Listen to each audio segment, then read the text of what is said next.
This week, we had a very significant, if not historic, meeting with Jane Hansen Hoyt and the leadership of Aglow International.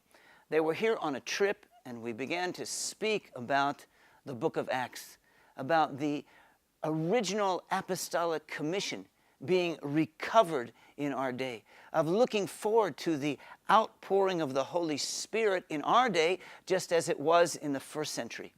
And we mentioned that the conditions that were here in Israel in the first century are also being restored.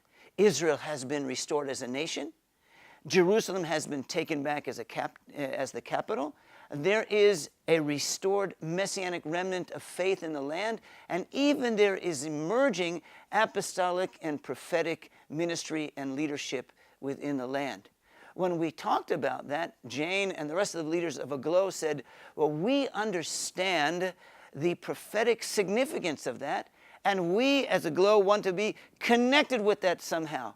We understand that just as the gospel went out from Jerusalem, people preaching the gospel all over around the world were sent out from Jerusalem, and they said, we want to be sent out from apostolic prophetic ministry in Jerusalem as well. So we prayed together, we laid hands upon them, and we commissioned them to be sent out from Jerusalem to do their work around the world. Now, it will be the same aglow, their same fire for the Holy Spirit, but they have such a love for Yeshua, for Jesus, that they want to be part of bringing Yeshua back down to earth and setting up his kingdom in Jerusalem. They said, we want to be correctly aligned with the seat of Yeshua's earthly authority. We're already rightly aligned with his heavenly authority, but he's coming back, and we want to get ready.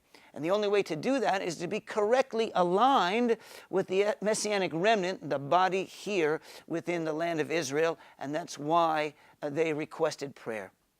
It's interesting that in the original Great Commission, Yeshua turned to his disciples in Acts 1, verse 8, and he said, Bavo alechem ruach hakodesh, tikablu koach, v'tiu edai hen, b'Yerushalayim v'chol Yudah v'Shomron, hen ad kitzei haaretz.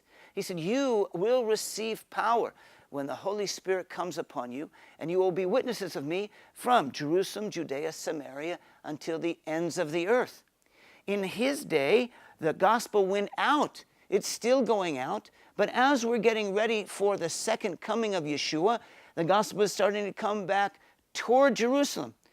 Perhaps for most of history, it hasn't been so important for the gospel around the world to be coordinated with what is going on in Israel. But when it first went out from Jerusalem, it was. And now that it's coming back into Jerusalem, the gospel needs to be coordinated from here again. And I believe that not only Aglow, but many other groups around the world are going to want to see themselves correctly aligned with the second coming of Yeshua, with his earthly seat of authority, and therefore are going to want to be connected and coordinated with what they do around the world with what's going on here in Israel. I think Aglow are really forerunners breaking the way for others, but really it's going to be something that's going to happen in the body of Messiah around the world. Let's get ready for what happened in the books of Acts to happen again in our day.